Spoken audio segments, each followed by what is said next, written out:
Hello everyone, welcome to the first video here on my channel. Today I'm going to be breaking down my commander deck for Nahiri Forged in Fury. Real quick before I actually jump into the deck tech, just a fair warning that some of the cards in this deck are proxies. I just printed off the cards and added them in the deck. I know not everyone is a fan of proxies, but personally I don't mind them at all. My playgroup doesn't mind them. And the majority of the cards I actually do own. They're just not in this deck. They're in other decks, and I don't want to keep swapping them out back and forth. So I just printed some of the cards, but I know some people aren't really the biggest fan of them. That's totally fine, but for me and my playgroup, and in the videos going forward, I probably will be using proxies. So I try to make them look as realistic as possible, because I don't want them to be too distracting. So just a little heads up. But yeah, let's actually jump into the tech itself. Alrighty, so here's our commander, Nahiri Forged in Fury. She is a 6-mana Boros commander. She is a 5/4 legendary creature core artificer, and she has affinity for equipment. So she's going to cost 1 colorless less for each equipment you control. And then she says, whenever equipped creature you control attacks, exile the top card of your library. You may play that card this turn. You may cast equipment spells this way without paying their mana costs. So this is a Boros Go Wide Voltron deck. It kind of combines the themes of your typical Voltron decks, your typical Go Wide token decks, and it kind of melds them all in together into this really unique and really fun playstyle. So this is just a super fun deck to play. It's very powerful. It's very fun.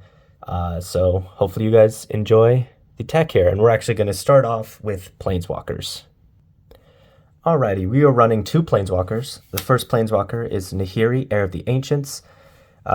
She is a 4-mana for 4 loyalty planeswalker who has a +1 ability, and you can create a 1/1 white core warrior creature token, and you may attach an equipment you control to it. She has a -2. Look at the top 6 cards of your library. You may reveal a warrior or equipment card from among them and put it into your hand. Put the rest on the bottom of your library in a random order. And -3, she's going to deal damage to target creature or planeswalker equal to twice the number of equipment you control. Our next planeswalker is Quintorius Cand. This is a newer planeswalker from the Lost Caverns of Ixalan. He is a 5-mana for 4 loyalty legendary planeswalker, Quintorius. He says he has a static ability that says whenever you cast a spell from exile, he deals 2 damage to each opponent and you gain 2 life. You can +1 to create a 3/2 red and white spirit creature token, and you can -3 to discover 4, or you can -6 to exile any number of target cards from your graveyard. You add red for each card exiled this way, and you may play those cards this turn. In case anyone is unfamiliar with discover anything, so you exile cards until you hit something with lesser or equal mana value than that number, and you may cast that spell for free. If you don't, it goes into your hand. All right, next up we're going to jump into creatures, and I have my creatures separated into 2 categories here. The first category is just your run-of-the-mill regular creatures. So we have Akiri, Fearless Voyager. She is a 3-mana legendary creature core warrior who's a 3/3. She says whenever you attack a player with 1 or more equipped creatures, draw a card. You can pay 1 white, and you may unattach an equipment from a creature you control. If you do, tap that creature and it gains indestructible until end of turn. Our next creature is Aki Battle Squad. This is a 6-mana, 6/6 Goblin Samurai. It says whenever 1 or more modified creatures you control attack, untap all modified creatures you control. After this combat phase, there's an additional combat phase. This ability triggers only once each turn.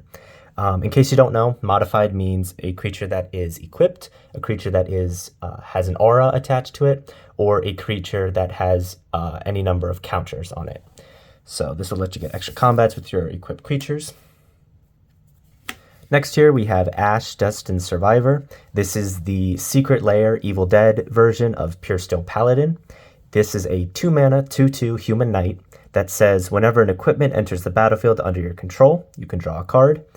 And he has Metalcraft. So equipment you control has equip 0 as long as you control 3 or more artifacts, which will not be difficult to do in this deck. Next up we have Astor, Bearer of Blades. This is a 4-mana legendary creature human warrior. He's a 4/4. When he enters the battlefield, look at the top 7 cards of your library. You may reveal an equipment or vehicle card from among them and put it into your hand. Put the rest on the bottom in a random order.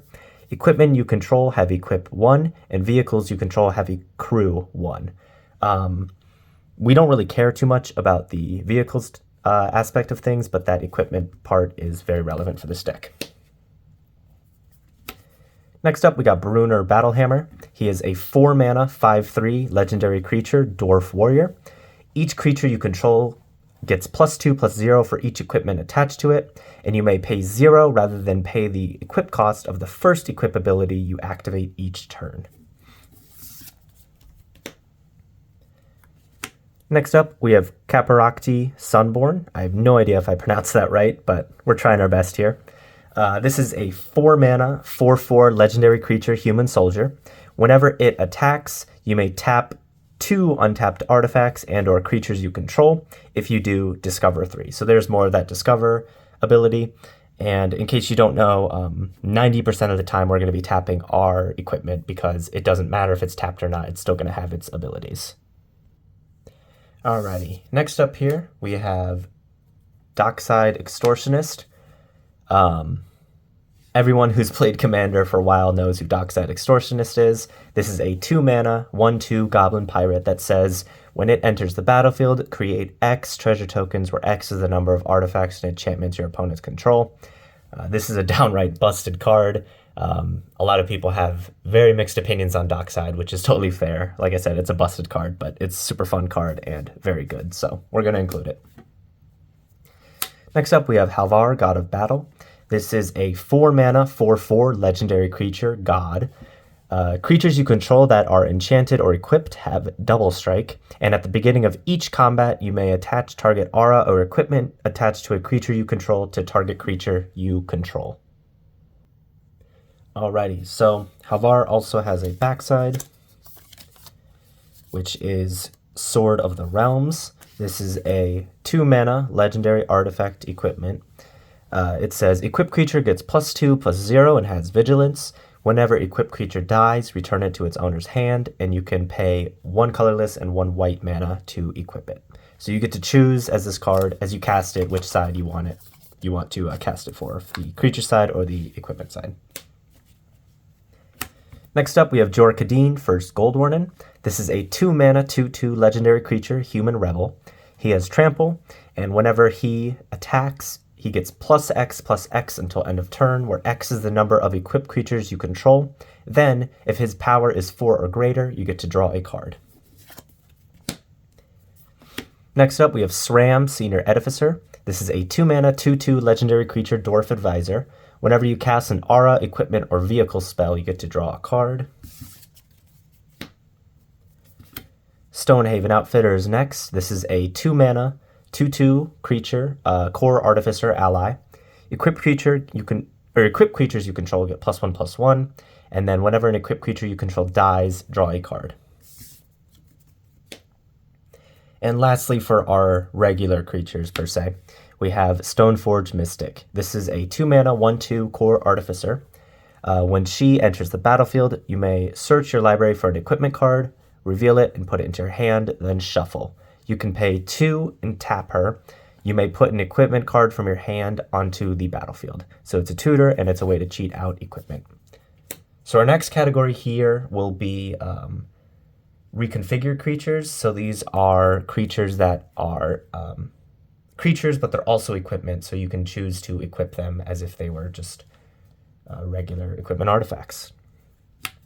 First up, we have a Koamanu, I think it's how you pronounce it. Koamanu Battle Armor. I butchered that pronunciation, but it's all right. We'll roll with it. That's also hard to say. My God. This is a 3-mana, 2/2 artifact creature equipment dog. He has Menace. Equipped creature gets +2/+2 and has Menace. Whenever he or equipped creature deals combat damage to a player, you go to each creature that player controls, and then you can reconfigure for 4. So if you cast him normally, he will just be a creature, but if you pay 4 mana, you can attach him to another creature, and then he will gain those abilities. So, or the equipped creature will gain those abilities. And in case you don't know, goading means that each the creature that's goaded has to attack, and it cannot attack you. So you're just forcing combat on an entire board. Next up here, we have Lion Sash. This is a foil version, so sorry if it's kind of blurry or you can't really read it. But Lion Sash is a 2-mana, 1/1 artifact creature equipment cat. You can pay 1 white pip to exile target card from a graveyard. If it was a permanent card, you put a +1/+1 counter on Lion Sash. Equipped creature gets +1/+1 for each +1/+1 counter on Lion Sash, and you can reconfigure it for 2 mana. Our next reconfigured creature here is Lizard Blades. This is a 2-mana, 1/1 artifact creature equipment lizard. It has double strike, equipped creature has double strike, and you can reconfigure it for 2. Next up, Ogre Head Helm. This is a 2-mana, 2/2 artifact creature equipment ogre. Equipped creature gets +2/+2. Whenever Ogre Head Helm or equipped creature deals combat damage to a player, you may sacrifice it. If you do, discard your hand, then draw 3 cards, and you can reconfigure it for 3. So this can work even if you have 0 cards in your hand, and that's kind of best case scenario because it's sacrifice it and you replenish your hand for 3, which is pretty good. Rabbit Battery is our last creature in this deck. This is a 1-mana, 1/1 artifact creature equipment rabbit. It has haste. Equipped creature gets +1/+1 and has haste, and you can reconfigure it for 1 red mana. Our next category here are sorceries. We have our first sorcery, which is Austere Command. This is a 6-mana sorcery. It is a modular card, so you get to choose 2. You can either destroy all artifacts, destroy all enchantments, destroy all creatures with CMC 3 or less, or destroy all creatures with CMC mana 4 or greater, or CMC 4 or greater. And our next card in the sorceries category is Blasphemous Act, another staple in commander decks. This is a 9-mana sorcery, costs 1 less for each creature on the battlefield, and it deals 13 damage to each creature. Next sorcery here is Goldwarden's Gambit. This is an 8-mana sorcery. Affinity for equipment, so it'll cost 1 colorless less, just like Nahiri does for each equipment you control. And you get to create 5 2/2 red rebel creature tokens. They gain haste until end of turn. For each of those tokens, you may attach an equipment you control to it. Our last sorcery here is going to be Jessica's Will. 3-mana sorcery. Choose 1. If you control a commander as you cast the spell, you may choose both. You add 1 red mana for each card in target opponent's hand, or you exile the top 3 cards of your library. You may play them this turn. Our next category is going to be instants. Our first instant is Deflecting Swat. This is a 3-mana instant, but we're never going to be playing it for 3 mana, because if you control your commander, you may cast the spell without paying its mana cost. And then you can choose new targets for target spell or ability. So this is just a great protection card to save one of your creatures from a spell or ability. Dispatch here is our next instant. This is a 1 white mana instant. You can tap target creature, but if you have Metalcraft, you can instead exile that creature.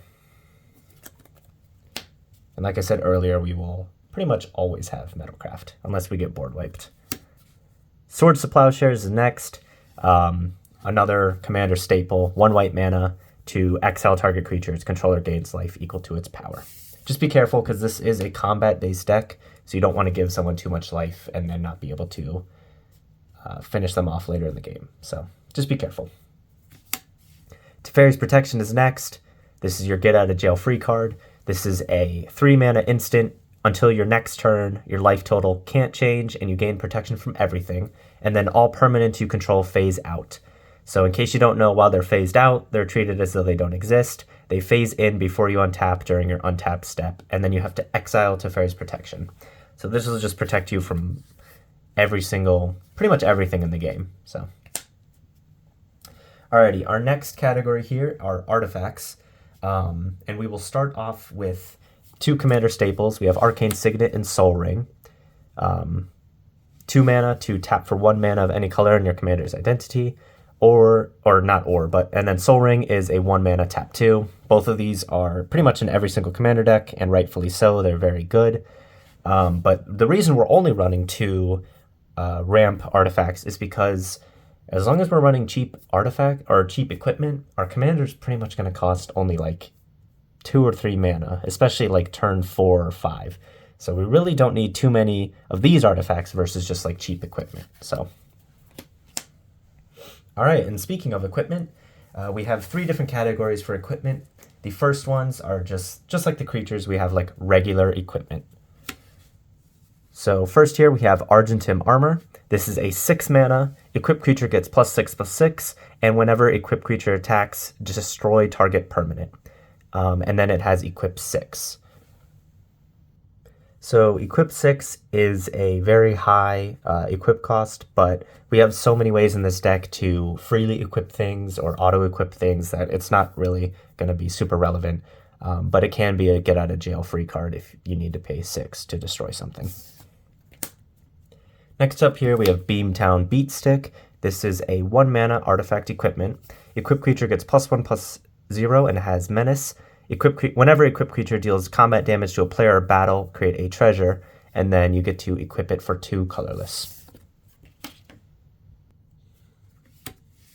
Next up, we got Bloodforged Battleaxe. This is a 1 mana equipment. Equipped creature gets +2/+0. Whenever equipped creature deals combat damage to a player, create a token that's a copy of Bloodforged Battleaxe, and it has equip 2. Citizen's Crowbar is next. This is a 2 mana equipment. When it enters the battlefield, you create a 1/1 green and white citizen creature token, then attach Citizen's Crowbar to it. Equipped creature gets +1/+1 and has 1 white mana and tap. Sacrifice Citizen's Crowbar, destroy target artifact or enchantment, and you can equip it for 2. So this is a huge focus on the deck. Well, not a huge focus, but this is a pretty important aspect of the deck, the auto-equipping and creating a token when it enters. This is just a good way to create a bunch of bodies and swing in on your next turn, or give it haste and attack right away to immediately get value with Nahiri. Diamond Pickaxe is next. This is a 1 mana indestructible equipment that says equipped creature gets +1/+1 and has whenever this creature attacks, create a treasure token, and you can tap, or you can equip it for 2. Dowsing Dagger is up next. This is a 2 mana equipment. When it enters the battlefield, you give an opponent 2/0/2 green plant creature tokens with Defender. Equipped creature gets +2/+1, and then whenever equipped creature deals combat damage to a player, you may transform Dowsing Dagger, and it has equip 2. And so this transforms into a very powerful land. On the backside here, Lost Veil. This is just a land that says tap, add 3 mana of any 1 color to your mana pool. Very good card. Very fun card. Love Dowsing Dagger. Can't run an equipment deck without Embercleave. Embercleave is a 6 mana legendary artifact equipment with Flash. This spell costs 1 less to cast for each attacking creature you control. When it enters the battlefield, attach it to target creature you control. Equipped creature gets +1/+1 and has Double Strike and Trample, and equip 3. This is really good to hit off of Nahiri when you swing in and you get it off the exile trigger, because normally you'd have to wait until the end of combat to actually cast those spells for free. But if you hit Embercleave, because of Flash, you can play it right away. So that could potentially win you the game on the spot. Hammer of Nizan. This is a 4 mana legendary artifact equipment. When it or another equipment enters the battlefield under your control, you may attach that equipment to target creature you control. Equipped creature gets +2/+0 and has Indestructible, and it has equip 4. So not only will it auto-equip, it's going to give something indestructible, which is great. Lightning Greaves, another commander staple. 2 mana. Equipped creature has Haste and Shroud, so it cannot be the target of spells or abilities, and it has equip 0. Just be careful when you play Lightning Greaves, because equipping things is an ability, and because it says it can't be the target of spells or abilities from anybody, you won't be able to equip your equipment, so you might need to bounce Lightning Greaves around in order to equip more things onto the creature. Maul of the Skyclaves is next. This is a 3 mana artifact equipment. When it enters the battlefield, it's going to auto-attach to a creature. Equipped creature gets +2/+2 and has Flying and First Strike, and then you can equip it for 4. 2 colorless and 2 white. Meteoric Mace is next. This is a 6 mana artifact equipment. Equipped creature gets +4/+0 and has trample. Equip 4, and then you can cascade when you cast it.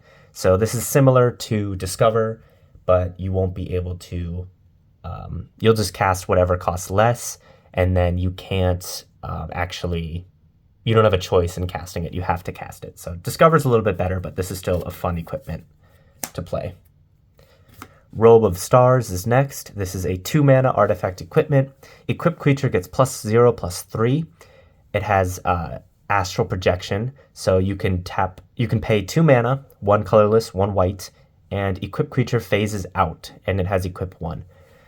So you treat everything on it, including the creature, as if it didn't exist. So this is a good way to protect it from board wipes or spot removal.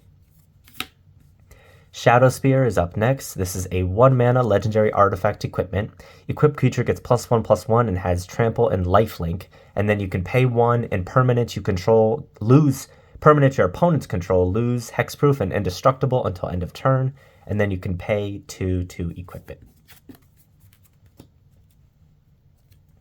Next up, we have another card from the Evil Dead Secret Lair. This is the Shovel of Decapitation, or Colossus Hammer. This is a 1 mana artifact equipment. Equipped creature gets +10/+10 and loses flying, and then it has equip 8.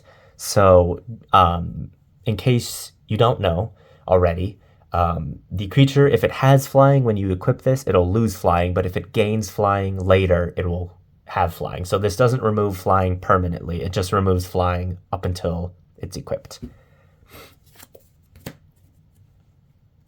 Next up, Swiftfoot Boots, 2 mana. Equipped creature has hexproof and haste, and equip 1. Another commander staple. Similar to Lightning Greaves, but it costs 1 to equip, but you can target it, so. Sword of Feast and Famine is next. This is a 3 mana artifact equipment. Equip 2. Equipped creature gets +2/+2 and has protection from black and green. Whenever equipped creature deals combat damage to a player, that player discards a card and you untap all lands you control. Next up here is another sword. We got Sword of Forge and Frontier. 3 mana, equip 2. Equipped creature gets +2/+2 and has protection from red and green. Whenever equipped creature deals combat damage to a player, exile the top 2 cards of your library. You may play those cards this turn. You may play an additional land this turn. This might be one of the more, I guess, relevant, I don't want to say relevant, but I guess relevant equipment in the deck because Nahiri, if she hits lands off of that exile trigger, and you have this guy, you'll be able to play those lands if you've already played a land this turn. I always hit lands when I play Nahiri, unfortunately, but if I have this one, it's a little bit better because you'll actually be able to do something with those exile cards. The last Sword of is the Sword of Hearth and Home. This is a 3 mana, equip 2 artifact equipment. Equipped creature gets +2/+2 and has protection from green and white. Whenever equipped creature deals combat damage to a player, exile up to 1 target creature you own, then search your library for a basic land card, put both cards onto the battlefield under your control, then shuffle. So this will just flicker some creatures, which can be really good with like Dockside Extortionist or Stoneforge Mystic, where they have powerful enter the battlefield abilities, and it helps you ramp, so. Not too shabby. Next up, we got Sword of the Animist. This is a 2 mana legendary artifact equipment. Equipped creature gets +1/+1. Whenever equipped creature attacks, you may search your library for a basic land card, put it onto the battlefield tapped, then shuffle and equip 2. Next up, we got the Reaver Cleaver. This is a 3 mana legendary artifact equipment. Equipped creature gets +1/+1 and has trample, and whenever this creature deals combat damage to a player or planeswalker, you get to create that many treasure tokens, and then it has equip 3. And lastly, for our regular equipment, we have Thran Power Suit. This is a 2 mana, equip 2 artifact equipment. Equipped creature gets +1/+1 for each aura and equipment attached to it and has ward 2. So good protection and gives something a good buff. All right, our next category here are 4 Mirrodin cards. So these are equipment cards that when they enter the battlefield, they will create a 2/2 red rebel creature token and attach themselves immediately. So our first for Mirrodin card is Bladehold Warwhip. This is a 3 mana equipment with equip 3, red and a white pip. It has for Mirrodin, and then equip abilities you activate of other equipment costs 1 less to activate, and then equip creature has double strike. The next for Mirrodin card is Dragonwing Glider. This is a 5 mana with equip for 5 mana. And it has for Mirrodin, and then whenever equip creature gets +2/+2, and it has flying and haste. All right. Next card up is Hexgold Halberd. 2 mana for Mirrodin card. As long as it's your turn, equip creature has first strike and trample, and it has equip 3. Next up is Hexgold Hoverwings.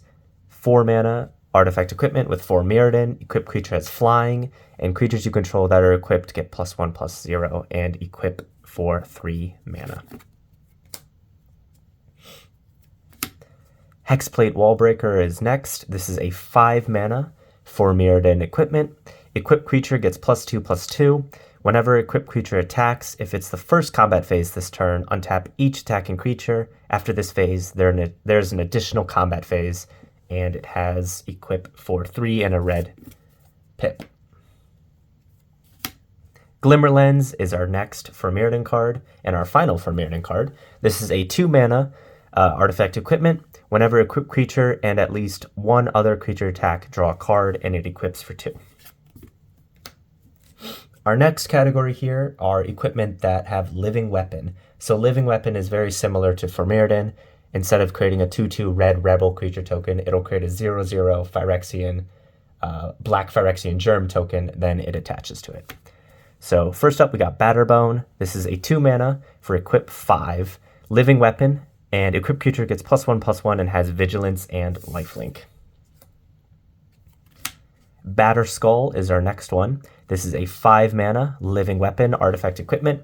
Equipped creature gets +4/+4 and has vigilance and lifelink. You can pay 3 mana to return it to its owner's hand, and it has equip 5. Bitterthorn, Nissa's Animus is next. This is a 3 mana Living Weapon legendary artifact equipment. Equipped creature gets +1/+1, and whenever equipped creature attacks, you may search your library for a basic land card, put it onto the battlefield tapped, then shuffle, and it has equip 3. Flare Husk is our next Living Weapon equipment. It is a 1 mana, and it says equipped creature gets +1/+1 and equip 2. Nothing crazy, but it's good. Just a cheap equipment that gives you a body. Kadra Complete is next. This is a 7 mana legendary artifact equipment. It has Living Weapon and Indestructible, and then it says equipped creature gets +5/+5 and has first strike, trample, indestructible, haste, and whenever this creature deals combat damage to a creature, exile that creature, and equip 7. Our final equipment in the deck is Nettle Cyst. This is a 3 mana Living Weapon. Equipped creature gets +1/+1 for each artifact and or enchantment you control, and you can pay 2 to equip it. Our next category here are enchantments. There aren't many, but the first one is Forge Anew. This is a 3 mana enchantment. When Forge Anew enters the battlefield, return target equipment card from your graveyard to the battlefield. As long as it's your turn, you may activate equip abilities anytime you could cast an instant, and you may pay 0 rather than pay the equip cost of the first equip ability you activate during each of your turns. Our final enchantment here is Sigarda's Aid. This is just a staple in pretty much every Voltron deck. This card is incredible. 1 mana enchantment. You may cast aura and equipment spells as though they had flash, and whenever an equipment enters the battlefield under your control, you may attach it to target creature you control. So this really helps with Nahiri because you can cast them as flash, so you can play them right away, you can equip them right away, and this pays for the really heavy equip costs of some of the cards like, well, I guess a lot of them auto-equip, but just the ones that cost a lot that don't auto-equip. So there's that. All right, our final category here are the lands. First up, we got Arid Mesa. This is just a fetch land, pay 1 life, sacrifice it, search your library for a mountain or plains card, put it onto the battlefield, then shuffle. Got Axguard Armory. I don't usually play lands that enter tapped, but this one just seemed like a fun land, and I'm not trying to make a super crazy fast winning deck, so I figured why not. Axguard Armory enters the battlefield tapped. You can tap it for white mana, or you can pay 4 mana and tap it and sacrifice it. Search your library for an aura card and or an equipment card, reveal them, put them into your hand, then shuffle your library. Battlefield Forge is next. You can tap it for colorless or tap it for red and white, and it will deal 1 damage to you.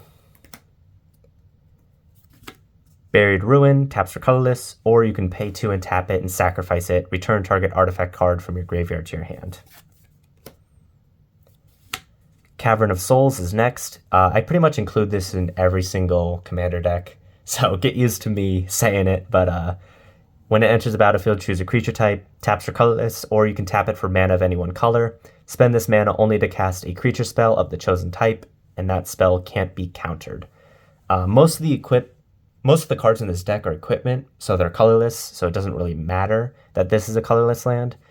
But being able to make your commander uncounterable or just a really good creature is busted in some cases, so yeah. Or most cases, I should say. So most of the time I'm going to choose Nahiri's creature type. And there's some other creatures in there, so like Warrior is a good choice because you got a couple Warriors in there, so. Clifftop Retreat is next. It enters the battlefield tapped unless you control a mountain or plains, and you can tap it for red or white. Got a Commander Staple Command Tower that adds for 1 mana of any color in your commander's color identity. Iganjo, Seed of the Empire. It is a legendary land that taps for white, or you can channel it, so you can pay 3 and discard it, and it deals 4 damage to target attacking or blocking creature. This ability costs 1 less to activate for each legendary creature you control. Fabled Passage is next. Tap it and sack it. Search your library for a basic land card. Put it onto the battlefield tapped, then shuffle. Then if you control 4 or more lands, untap that land. Fury Calm Snarl. As it enters the battlefield, you can reveal a mountain or plains card from your hand. If you don't, it enters the battlefield tapped, and it taps for red or white. Inspiring Vantage. It enters the battlefield tapped unless you control 2 or fewer other lands, and it taps for Boros. Or red or white, I should say. It doesn't tap for both. Inventor's Fair is a legendary land. At the beginning of your upkeep, if you control 3 or more artifacts, you gain 1 life. You can tap it for colorless mana, or you can pay 4 and tap it and sacrifice it. Search your library for an artifact card, reveal it, put it into your hand, then shuffle your library. Activate only if you control 3 or more artifacts. So basically Metalcraft. Needleverge Pathway is next. As you play it, you can either have it on the red side, or you can flip it around to Pillarverge Pathway on the other side. Rugged Prairie taps for colorless, or you can pay a red or a white and tap it and fix your mana. So it adds 2 red, Boros, or 2 white. Here's Sacred Foundry. This art is actually a custom card I made. So I made all of these Shocklands as National Park lands. So this one is the Grand Canyon National Park. I believe I saw the idea for this on Etsy, or not on Etsy, on Reddit. But they were for the fetch lands. So I wanted to do it for the Shocklands, and yeah, these turned out really well. So I just did this on Card Conjurer, and then I printed it out on NPC Fill. So this is a Mountain Plains. It taps for red or white. As it enters, you can pay 2. If you don't, it enters the battlefield tapped. And on the other side here is Sacred Foundry, which is the same thing, but it's Death Valley National Park. So I might do a video where I show all of those off because I'm really proud of them. They look super nice. Next, we have Slayer's Stronghold. This is a land that taps for colorless. You can pay Boros and tap it, and target creature gets +2/+1 and gains vigilance and haste until end of turn. Sokenzan, Crucible of Defiance. Legendary land, taps for red, or you can channel it, and for 4 mana, discard it. Create 2 1/1 colorless spirit creature tokens. They gain haste until end of turn. This ability costs 1 less to activate for each legendary creature you control. Spectator Seeding is up next. It enters the battlefield tapped unless you have 2 or more opponents, not control them. And then you can tap it for red or white. Sundown Pass is next. Enters the battlefield tapped unless you control 2 or more other lands, and it taps for red or white. Our last non-basic land here is Temple of Triumph. As it enters the battlefield, it enters tapped, and when it enters, you get to scry 1, and then it'll tap for red or white. And lastly here, we have 7 mountains and 8 plains in the cool new Ixalan full art. So yeah, that's there's our deck tech for Nahiri, Forged in Fury.